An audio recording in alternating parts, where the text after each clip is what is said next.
저는 기다림이 우리 인생에 매우 중요하다는 생각을 합니다.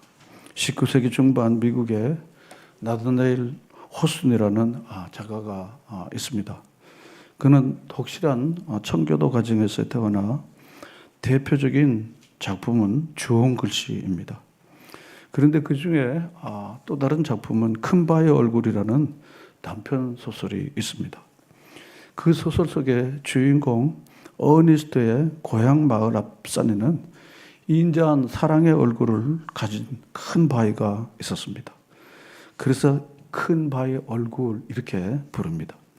마을 사람들은 언젠가 이 큰 바위의 얼굴을 닮은 사람이 나타나 이 땅에 자기 마을에 큰 소망과 위로를 줄 것이라고 생각하며 그를 기다리게 됩니다. 어릴 때부터 어니스트는 이런 이야기를 듣고 자라서 두 가지 마음의 생각을 했다고 합니다. 그분을 꼭 만나게 해주십시오. 제가 그분을 기대합니다. 이러고 자랐다고 합니다. 다른 한편으로는 나도 저런 큰 바의 얼굴을 닮아 많은 사람들에게 꿈과 희망을 주는 사람이 되겠다는 마음으로 그리고 진실하게 성실하게 그렇게 살아갔습니다. 세월이 흘러서 이 어니스트가 장성했는데 그는 별로 큰 그런 것이 없으니까 몫으로 이렇게 살았습니다. 그런데 그 마을에 큰 바의 얼굴을 닮았다는 많은 사람들이 나타났습니다. 그런데 그 사람 중에 한 사람이 누군가 하면 돈을 많이 벌어서 거부가 된 사람입니다. 그 사람의 이름을 게더 골드 그럽니다. 이 게더라는 건 모은다는 거잖아요. 골드라는 금이 아닙니까? 금을 많이 모은 큰 부자가 그 마을에 나타난 거예요. 또 위대한 아주 전쟁에서 피를 많이 흘려갖고 전공을 많이 세운 위대한 아주 장군이 된 사람이 나왔는데 올드 브로드 썬더라고 하는 사람인데 이 사람은 천둥 번개를 일으키며 피를 많이 흘려갖고 전공을 많이 세운 장군이 나타나게 된 거예요. 유명한 정치가가 나타났습니다. 올드 스타디 피즈라고 하는 사람. 또 시인과 학자 같은 사람들도 이렇게 나타나게 됐습니다. 소위 말하면 사회적으로 크게 성공한 사람들이 고향에 들어와서 큰 바의 얼굴처럼 많은 사람들에게 이렇게 환대를 많이 받았습니다. 그런데 이 어니스트는 그들이 큰 바의 얼굴이 아닌 것을 알고 크게 실망했습니다. 그러는 동안 이 어니스트는 목수를 하다가 그는 설교를 통해서 은혜를 받고 그는 목사가 됐습니다. 그리고 설교를 하게 되는데 설교를 들은 한 시인이 이분이야말로 이 어니스트 이분이야말로 큰 바의 얼굴이라고 많이 크게 외치게 됩니다. 그러자 마을 사람들도 맞아요. 그런 돈 많이 버는 사람들이나 피를 많이 흘린 장군이나 정치가들은 큰 바의 얼굴에 행세를 하지만 그런 큰 바의 얼굴이 아닙니다. 우리에게 위로와 꿈과 소망을 주는 그런 분은 아니에요. 그래서 많은 사람들이 어니스트를 당신이 큰 바의 얼굴입니다 라고 이야기를 합니다. 그런데 당사자인 어니스트는 자신이 큰 바의 얼굴이 아니라고 생각하면서 계속해서 큰 바의 얼굴처럼 살기를 힘쓰며 그를 기다린다는 이야기가 바로 큰 바의 얼굴의 내용입니다.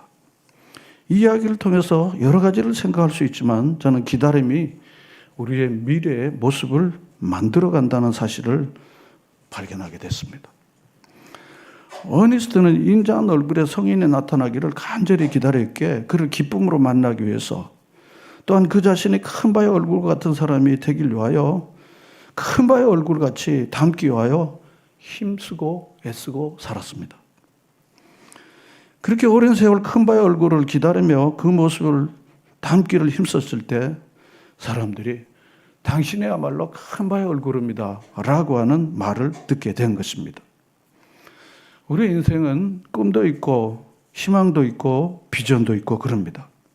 그것이 기다림이라는 것들로 우리 생애 가운데 나타나죠. 사실은 그런 기다림이 없다고 하면은 죽은 거나 다름이 없지 않을까라는 생각이 듭니다. 그냥 그럭저럭 사는 거죠.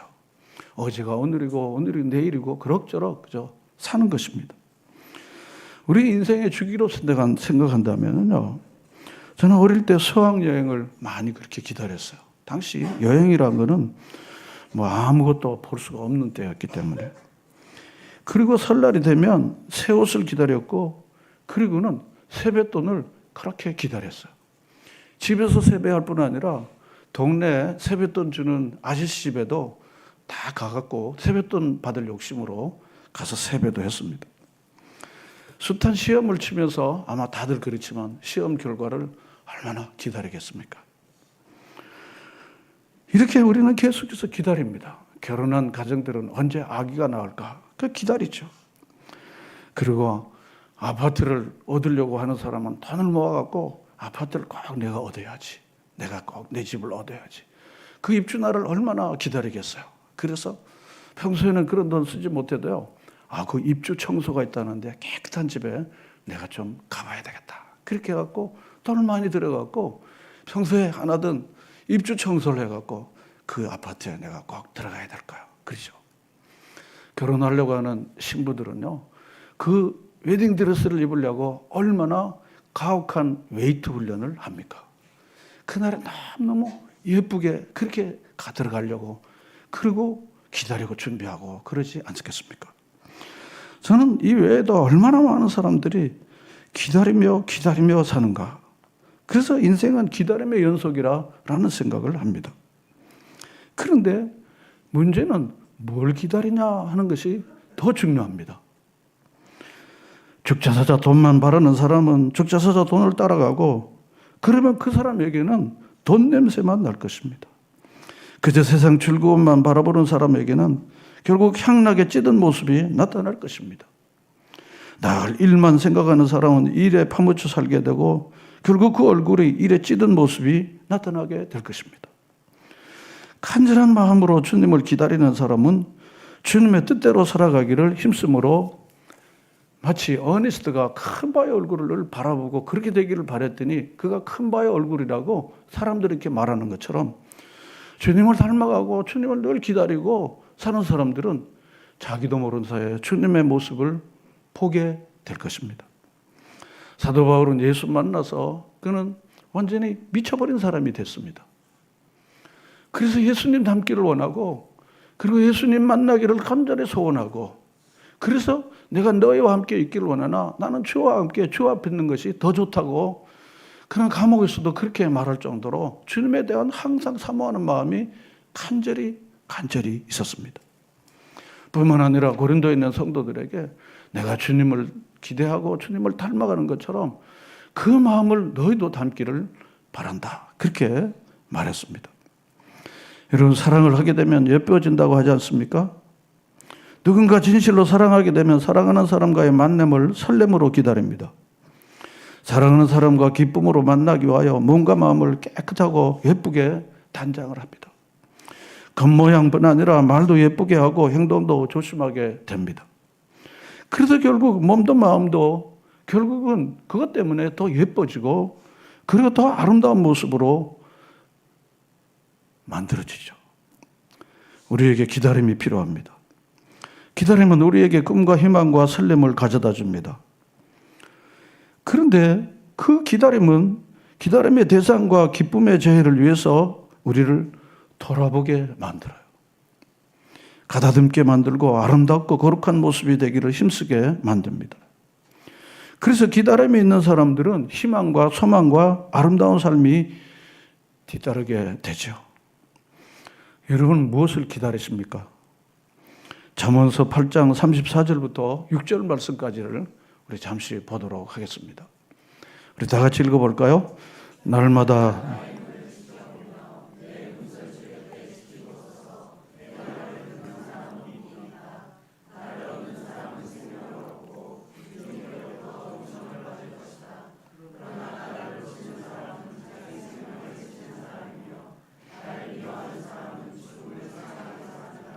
아멘.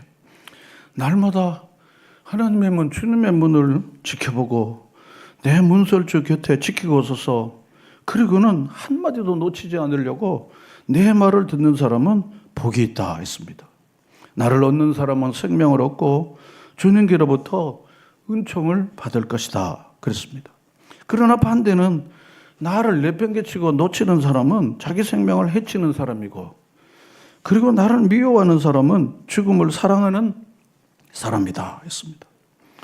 주의 은혜를 간절히 기다리는 자에게는 복이 있다는 것입니다. 자, 그러면은 우리가 기다리는 주님이 누구이신지를 우리가 분명히 잘 알 필요가 있습니다.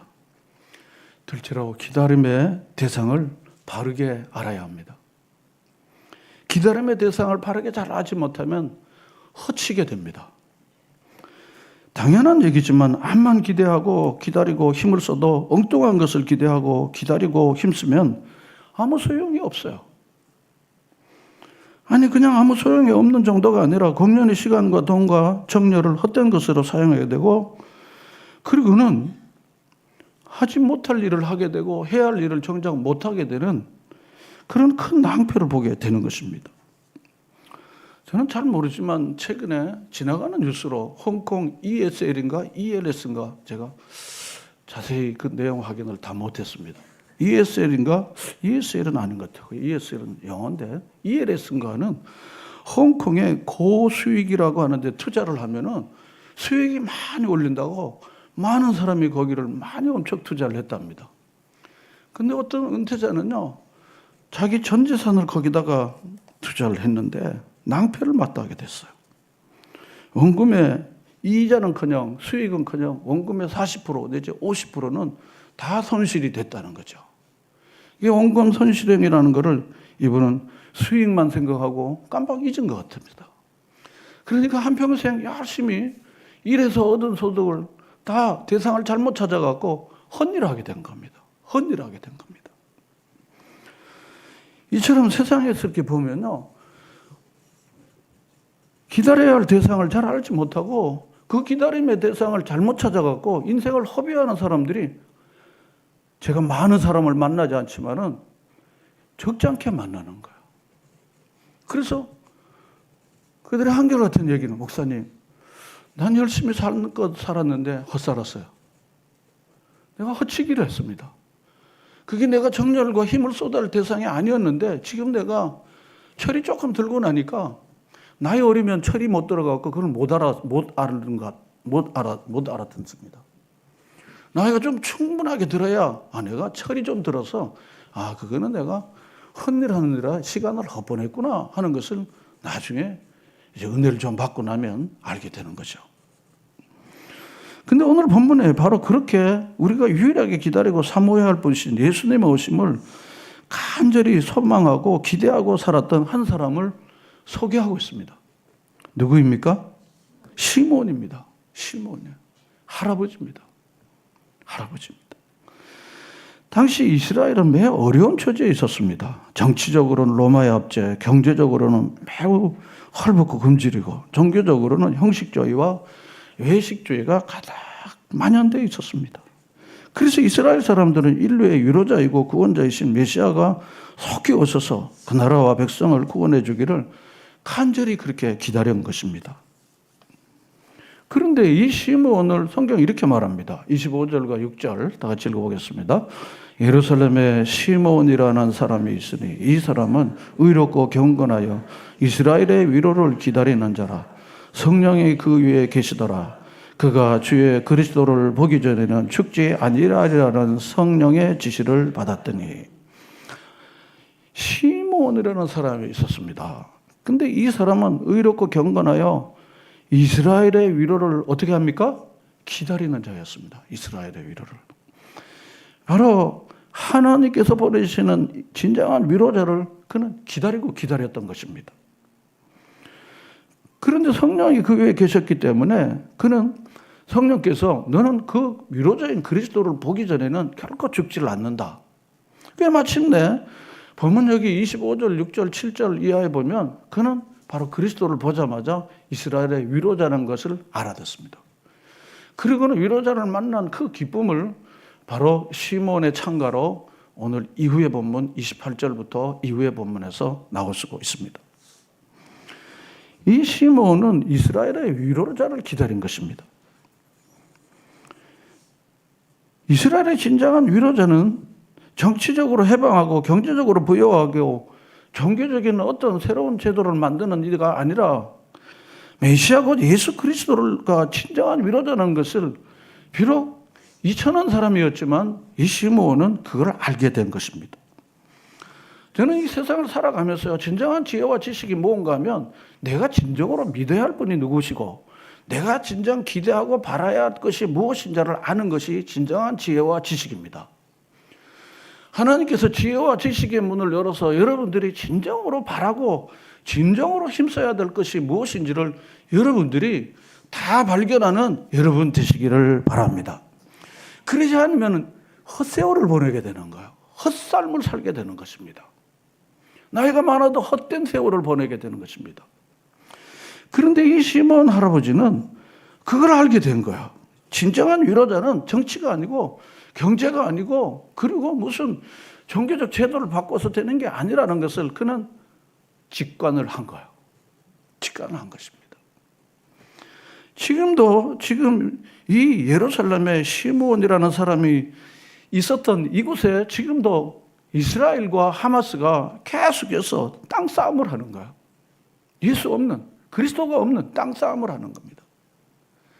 지금 10,000명이 넘는 사람들이 죽어갔습니다.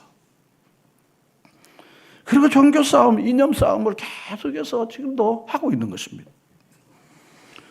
그들은 지금도 진정한 위로자가 누군지를 모른 채 그리고 계속해서 힘싸움을 하는 거예요. 진정한 위로와 진정한 평화를 누가 주시는가를 그런 잘 모르는 것입니다. 여러분이 정말 진정한 나의 위로가 되고 나의 기쁨이 되고 나의 평안이 되고 나의 소망이 되고 나의 안식은 어디로부터 오는지 여러분은 분명히 알고 계십니까? 요한복음 8장 32절에 보면요. 진리를 알지니 진리 누구입니까? 내가 곧 길이요 진리요 생명이다. 예수님이 진리이십니다. 그러므로 진리이신 예수님을 알면 진리가 너희를 어떻게 한다고요? 자유하게 해주십니다. 얽매이는 것들이 너무 많아요. 중독이 많습니다. 이런 얽매이고 우리를 묶는 모든 세력으로부터 우리를 자유케 하시는 분은 누구이시라고 했습니까? 예수님이십니다. 예수님이십니다. 돈에 얽매인 사람들, 권력에 없는 사람, 자존심에 얽매이는 사람, 우쭐대는 데 얽매인 사람들이 다 자유케 하시는 분은 누구이십니까? 예수 그리스도이십니다. 예수 그리스도이십니다. 그러므로 예수를 만나기 전까지는요, 아무리 무슨 요법을 써도 무슨 방법을 써도 그는 잠깐 변하는 것 같지만은 그는 옛 모습으로 다시 돌아가게 되는 것입니다. 요한복음 14장 27절에 보면 평안을 너희에게 끼치니 나의 평안을 너희에게 주노라. 내가 너희에게 주는 것은 세상이 주는 것과 같이 아니하니 라고 말씀했습니다. 세상이 주는 가짜 평화가 아니라 주님이 우리에게 평화를 주시는데 이 평화는 세상이 주는 것과 비교할 수 없다고 한 것입니다.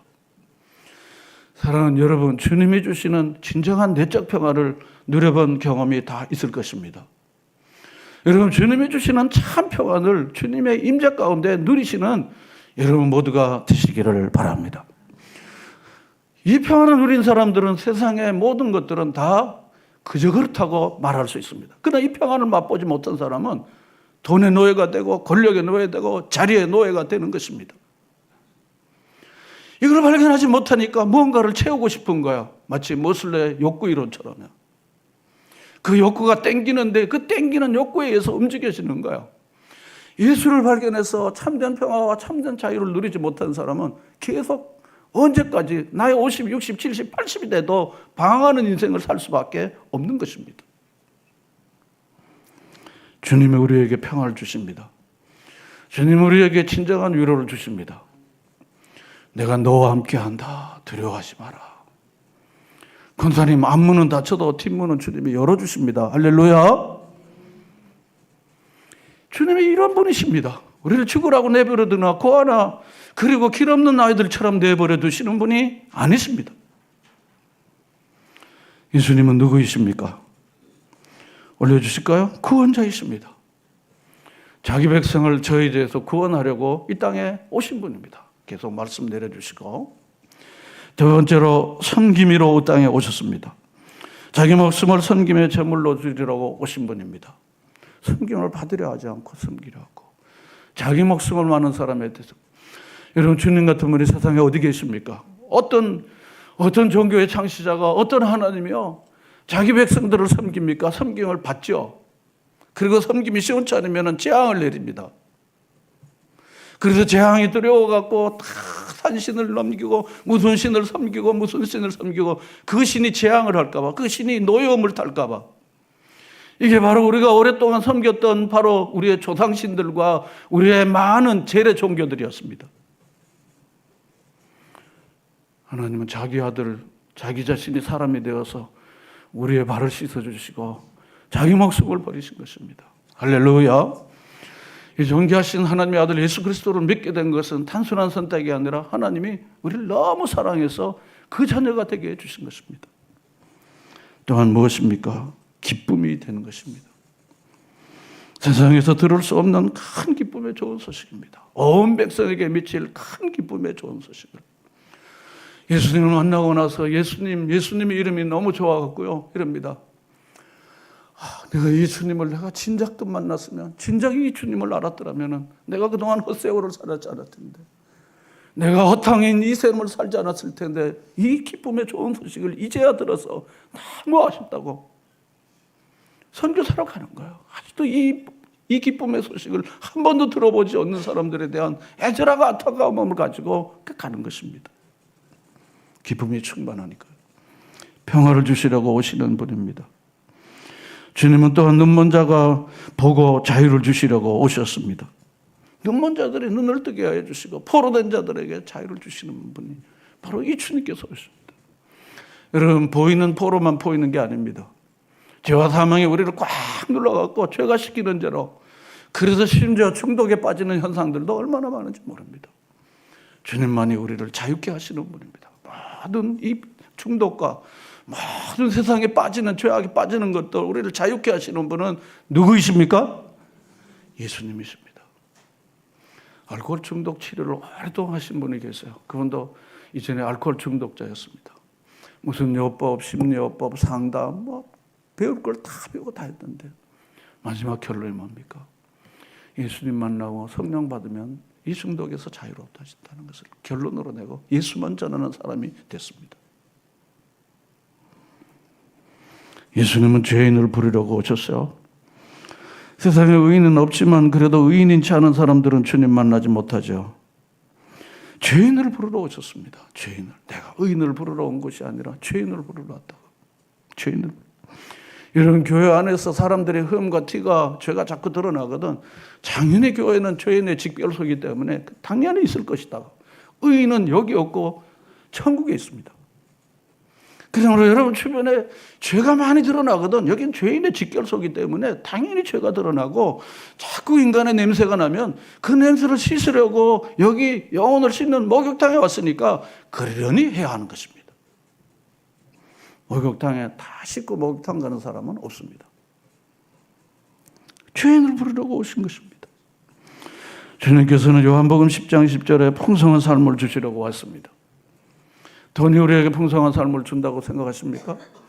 여러분이 원하는 바를 이루온다고 여러분은 풍성한 삶이라고 그렇게 고백할 수 있겠습니까? 주님 없는 삶은 허무한 것뿐입니다. 여러분, 주님만이 우리에게 참된 평안을 주시고 풍성한 삶을 주십니다. 마태복음 11장 28절에 보면 수고하고 무거운 짐진 자들아 그렇습니다. 인생의 짐이 얼마나 무거운지 몰라요. 젊은이들도 참 짐이 무거워요. 원하는 직장에 가고 싶은데, 원하는 일을 하고 원하는 사람 만나서 좀 결혼도 하고 싶은데 마음대로 되질 않아요. 나이 든 사람은 그렇습니까? 안 그렇습니까? 다 인생은요, 지각은 다 형태는 다르지만 무거운 짐으로 사는 인생들입니다. 이거 좀 풀어지면 저 문제가 생기고 저거 풀어지면 이 문제가 생기고 문제투성이로 우리가 사는 거 아닙니까? 주님께서 우리에게 다 하시고는요, 수고하고 무거운 짐진 자들아 다 내게로 오라. 내가 너희에게 뭘 준다고요? 쉼을 주신다. 여러분, 진정한 쉼을 얻기를 원하시면 수고하고 무거운 짐을 이 십자가에다 다 두고 주님의 평안을 여러분들이 누리시기를 바랍니다. 무거운 짐만 진다고 무거운 짐이 가벼워지는 게 아니라 그 무거운 짐이 마치 물 먹은 뭐처럼 더 짐이 되게 되는 거예요. 물 먹은 짐이 되는 것입니다. 주님 우리에게 영생 주라고 오셨습니다. 한번 죽는 건 그만인데 그 다음엔 심판이 있는데요. 주만은 우리가 심판받으면 어딜 가는 건 뻔한 거 아니겠습니까? 아들이 있는 자에게는 뭐가 있습니까? 생명이 있습니다. 예수님 우리에게 영원한 생명을 주시려고 우리에게 오신 것입니다. 그뿐 아니라 세상에 사는 동안 이 원수 마귀가 얼마나 우리를 헐뜯고 우리를 괴롭히는지 몰라요. 원하는 선은 행치 않고 원치 않는 악을 행하니까 원하는 선한 말은 하고 싶다고 그렇게 하지만 또 튀어나오는 건 악한 말을 하는 겁니다. 누군가를 돕고 살겠다고 다짐하지만 누군가를 돕는 일은 어쩌면 그렇게 잘 안 되는지 몰라요. 말은 다 누군가를 돕고 산다고 그러지만 실제로 누군가를 도울 때에는 정말 몸이 잘 안 움직이고 지갑에 손이 잘 안 가요. 왜 그랬습니까? 우리가 못돼서 그렇죠. 그러나 배후에 사탄 마귀가 있어요. 사탄 마귀가 있습니다. 죄를 짓는 자는 뭐에 속했다고요? 마귀에게 속한 것입니다. 마귀는 처음부터 뭡니까? 범죄자. 에덴 동산에서부터. 근데 하나님의 아들 예수님이 나타나신 것은 뭘 하러 오셨습니까? 말하라고 하셨습니다. 마귀를 말하라고. 예수님 마귀를 멸하고 우리에게 마귀를 멸할 수 있는 권세를 주려고 그리고 영원한 생명을 우리에게 주신 것입니다. 여러분 이 예수 그리스도를 정말로 고대하고 바라고 기다리는 이 12월 달이 다 되시기를 축원합니다. 여러분 예수 그리스도가 여러분 안에 정말 주인이 되시면 주인이 되면 주님 하는 건 주님이 주인입니다 하는 거 아닙니까? 말만 주님이라고 그러시고 그리고 주님이 내 삶의 주인이 아니면요 주님은 아무 역할도 할 수 없는 겁니다. 내가 다 내 마음대로 다 하고 주님이십니다. 그렇게 하면 그건 무슨 주님이십니까? 하인도 아니고. 주님은 주인이십니다. 그 주인이신 주님께서 내 마음에 오시면 그 다음부터는 주님이 주시는 놀라운 이 삶을 사는 것입니다. 오늘 교동문에 있는 것처럼 이사야 11장 같죠? 그와 같은 놀라운 화평과 사랑의 공동체가 우리 가정과 직장과 우리 일터가 되어지게 되는 것입니다. 마지막으로 그러면 이 주님을 기다리는 자세를 시몬에게서 살펴보려고 합니다. 본문 여기 25절 말씀을 보면 예루살렘에 시몬이라는 사람이 있으니 이 사람은 뭐하고 뭐하여? 의롭고 경건합니다. 이스라엘의 위로를 기다렸습니다. 그냥 덮어놓고 기다린 게 아니에요. 그냥 가만히 있으면서 감 떨어지라고 그래 기다리는 게 아닙니다. 의롭고 경건한 마음으로 이스라엘의 위로를 기다렸던 것입니다. 여러분 의로운 게 무엇입니까? 하나님의 말씀만이 의롭고 하나님 말씀이 내 삶의 지침이라고 여기고 그리고는 하나님 말씀으로 살기로 작정하는 마음인 것입니다. 세상에 어떤 유혹이 와도 세상에 어떤 유혹이 와도 나를 꼬이려고 해도 나는 하나님의 말씀으로 내 생활의 방침을 정한 사람, 의로운 사람입니다. 여러분 경건한 것이 무엇입니까? 경건하지 않은 게 경건이 아닙니다. 하나님을 기쁘시게 하려고 하는 속마음인 것입니다. 나를 기뻐하거나 사람을 기쁘게 하기보다 하나님을 기쁘시게 하려고 하는 우리의 마음과 태도 이것이 경건입니다. 여러분 이 시몬은 바로 의롭고 경건한 사람이었습니다. 이스라엘의 위로를 정말로 기다리는 사이였습니다. 저는 고위공직자 그 인사청문회를 하면서요 제가 마음속에 두 가지 생각이 늘 들더라고요. 하나는 뭔가 하면요 이 사람들의 능력이나 자질을 평가하지 않고 왜 이 신상털이를 앞뒤를 막 들쑤셔가지고 신상털이를 하냐 이 말이지. 응? 아들이 뭐 집이 있니 없니 뭐 그런 걸 자꾸 뒤처리하는 거는 우리나라 사람들이 사람의 뒤처리를 하는데 아마 특별한 흥미를 갖는 것 같아요. 저 사람은 왜 저 옷을 입었어? 저 사람은 왜 저 집에 샀어? 저 사람은 왜 저래? 자기 일이 너무 없는 사람들은 남의 일에 그 사람 집 없다고 집을 줄 것도 아니고 그 사람의 집을 마련해 줄 것도 아닌데 어떻게 그런 데 관심이 많아요? 둘째로는 인사청문회를 하면서 느끼는 건 뭔가 하면요 이 사람들이 자기가 장관이 될 걸 생각하고 대법관이 될 걸 생각했더라면 준비를 좀 잘할 텐데 위장전입은 안 할 텐데 부동산 투기 같은 건 안 할 텐데 어물쩡하고 그때 가서 장관 되니까 장관을 하려고 또 나서는 거야. 의롭고 경건한 사람들은 주님을 맞이할 수 있습니다. 주님의 나라에 갈 수 있는 것입니다. 여러분 평소에 여러분들이 의롭고 경건한 삶을 살 때 내 주님 언제 오실런지 한밤에나 낮이나 언제나 주님을 기쁨으로 맞이할 수 있는 것입니다. 마태복음 25장에는 세 가지 비유 중에 하나가 열처녀의 비유입니다. 달란트와 자비의 명령에 가려서 이 열처녀가 숨겨져 있는데요. 다섯 처녀는 지혜로운 처녀입니다. 다섯 처녀는 미련한 처녀입니다. 그러나 지혜와 미련의 차이는 무엇입니까? 준비되고 준비 안 된 것이 지혜와 미련의 차이입니다. 기름을 잘 준비했어요. 밤에 새벽 1시, 2시, 3시, 4시에 올지도 모르니까 기름을 충분히 준비한 거, 잘 준비를 한 겁니다. 그런데 이 주인이 10시나 되면 오겠지, 11시 되면 오겠지. 고기가 올 것만 딸랑 준비를 한 거야. 그러니까 주인이 늦게 오니까 기름이 다 떨어지게 된 거야. 그 옆에 사람이 좀 빌려달라고 그러는데 자기가 지금 기다리고 있는데 주면 자기에게 떨어지는데 어떻게 되겠습니까? 하나님은 의롭고 경건한 준비된 자를 통해서 하나님의 나라와 그리고 하나님의 영광을 보여주는 놀라운 일이 이루어진다는 사실을 믿고 여러분 이 11월 지나고 이제 12월이 됐는데요. 여러분 12월 주님의 오심을 기다리는 대강절을 이제 시작이 됐습니다.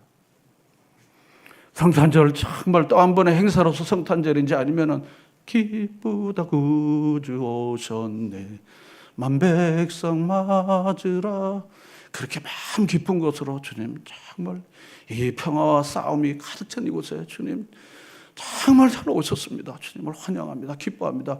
이런 성탄절이 되길 원해서 여러분 송년회 망년회 정말 연말 결산하고 사람 만나는 일도 많지만요.